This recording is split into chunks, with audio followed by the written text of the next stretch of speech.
Hai teman, selamat datang di channel Sekate New. Jangan lupa pada teman-teman untuk like, komen, dan subscribe supaya tidak ketinggalan update dari channel ini.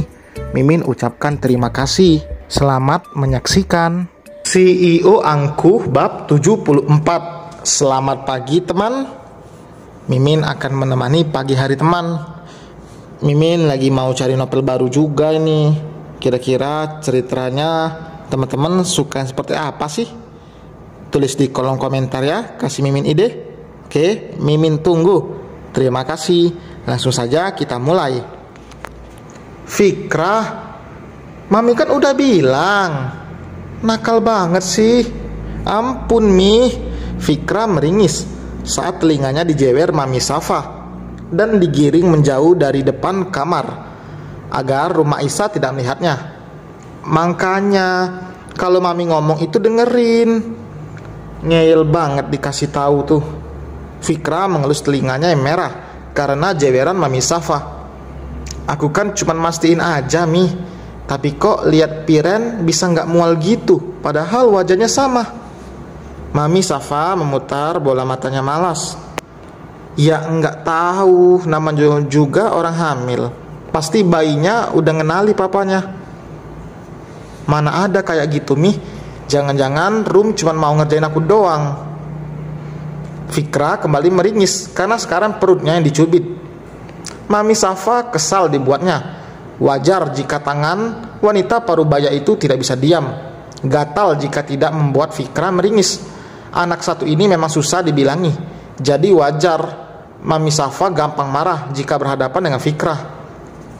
Itu bukan candaan. Enak aja ngomong Rum bercanda. Pokoknya kamu gak boleh menampakkan diri di depan istri kamu, meskipun sekilas. Lah, terus nanti aku tidur di mana Mi? Di kamar tamu aja. Kamu gak boleh masuk ke kamar kalau Rum gak ada di kamar.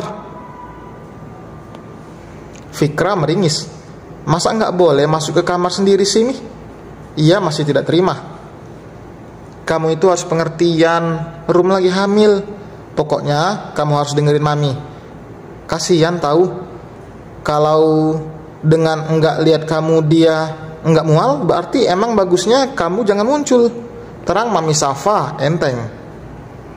Sampai kapan Mi? Mami Safa mengedikan bahunya. Mana Mami tahu, biasanya kayak gitu nggak bisa ditentuin kapannya. Bisa cepet, bisa lama. Ya tungguin aja. Sana masuk ke kamar tamu biar Rum ikut sarapan. Aku juga lapar Mi. Kamu belakangan aja. Sana masuk. Mami Safa melangkah menuju dapur untuk membuatkan sarapan. Meski hanya makanan yang simple. Fikrah menghela napas panjang. Tidak menyangka malah akan menjadi seperti ini. Ia dibatasi untuk keluar masuk hanya karena agar Rumah Isa tidak merasa mual. Lelaki itu berjalan dengan langkah gontai menuju kamar tamu untuk melanjutkan tidurnya. Urusan perut bisa ditangani nanti. Mesya, ini tolong fotokopi ya. Habis itu lihat ulang, jangan sampai ada yang kelewat. Fikrah menyodorkan berkas pada anak magang yang baru kemarin masuk. Iya Pak.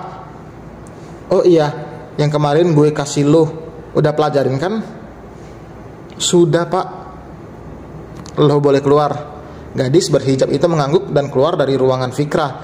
Meski bisa bekerja di perusahaan milik kakaknya, namun Fikrah tidak mau ambil pusing, apalagi tahu jika Oma Rati selalu ikut campur. Fikrah juga Firen memilih untuk memulai dari bawah. Bukan nebeng di perusahaan keluarga milik Bian pun sempat menawarkan. Pintu ruangan itu kembali terbuka. Fikrah langsung mendongak. Sebelah alisnya terangkat. Apa? Nanti jangan langsung balik, bisa kan? Kenapa emang?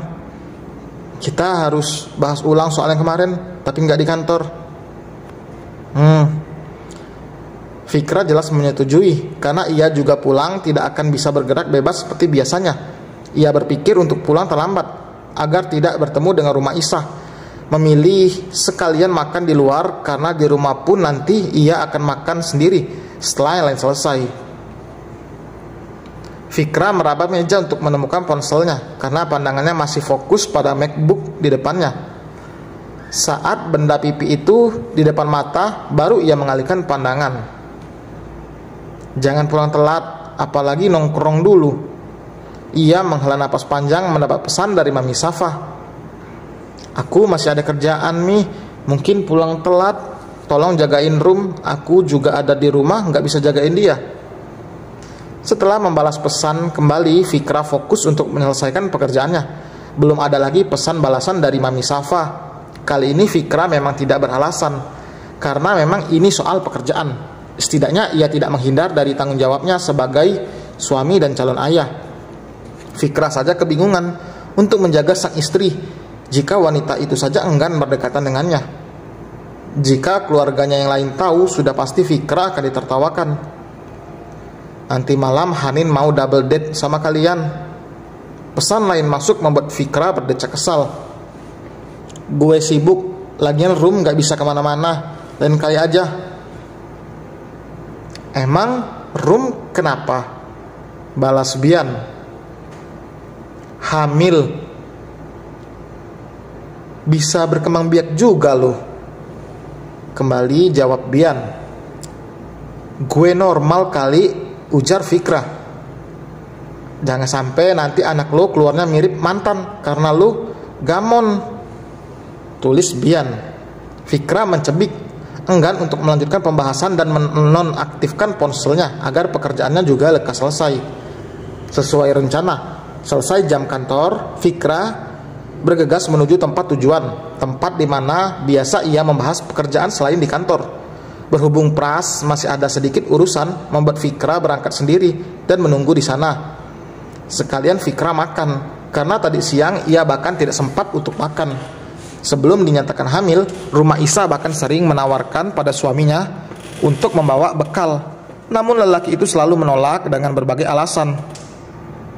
Reservasi atas nama Prasetya, ujar Fikra saat sampai di restoran. Dengan Pak Fikrana, iya, mari saya antar Pak.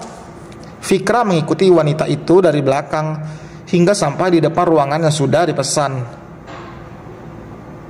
Bicara soal pekerjaan memang butuh tempat yang nyaman dan juga tenang. Lelaki itu menjatuhkan tubuhnya di kursi, merogoh ponsel dari dalam saku untuk mengusir jenuh sambil menunggu makanan dan Pras datang. Pintu didorong dari luar. Habis makan baru kita bahas. Gue lapar banget, gak makan siang. Perih banget perut gue, ujar Fikra tanpa menatap orang yang baru saja masuk. Kenapa kamu gak makan siang? Gerakan jemari Fikra di atas layar langsung terhenti. Ia menelan ludahnya dengan susah payah lalu mendongak menatap wanita yang kini melemparkan senyum padanya. Langkahnya begitu anggun mendekat dan duduk di hadapan Fikra. Kaget ya? Maaf, mungkin kamu salah ruangan, ujar Fikra mencoba untuk tidak peduli pada Kiana. Aku minta tolong sama Pras biar bisa ketemu sama kamu. Fikra terlihat mengernyit heran. Pras? Iya, Pras itu kakaknya teman aku ternyata. Nggak nyangka, dunia memang sempit. Mungkin takdirnya kita emang bisa ketemu lagi. Kita nggak ada urusan lagi ya. Ada. Kiana menatap serius pada Fikra. Lelaki itu membuang muka. Setelah kamu memutuskan hubungan, dari situ kita udah jadi orang asing. Aku tahu kamu masih cinta sama aku. Kita mulai lagi semuanya dari awal. Aku mau kok nunggu kamu pisah sama istri kamu. Setelah kita ketemu beberapa minggu lalu, aku sempat berpikir buat pulang, tapi aku nggak bisa. Feeling aku bilang kalau aku harus tetap di sini. Aku harus mempertahankan kamu. Aku udah ninggalin suami aku demi kamu. Aku harap kamu juga bisa ninggalin istri kamu demi aku. Fikra membisu. Kedua tangannya yang ada di atas meja mengepal. Kiana yang tidak melihat pergerakan Fikra berinisiatif untuk mendekati lelaki itu. Ia sudah tidak bisa menahan untuk tidak memeluk lelaki itu. Bersamaan dengan pintu yang terbuka lebar. Oh, maaf, salah ruang. Fikra yang mengenal suara itu langsung menoleh. Ia buru-buru mendorong tubuh Kiana menjauh. Dan selesai, teman. Terima kasih telah mendengarkan. Semoga cerita ini bisa menemani pagi teman ya, sambil kerja atau sambil kesibukan lain. Kira-kira siapa sih yang memergoki, tanda kutip memergoki, Fikra lagi berdekatan, lagi deket-deketan dengan Kianah? Penasaran? Jangan lupa like, komen, dan subscribe. Sampai berjumpa di bab berikutnya. Bye.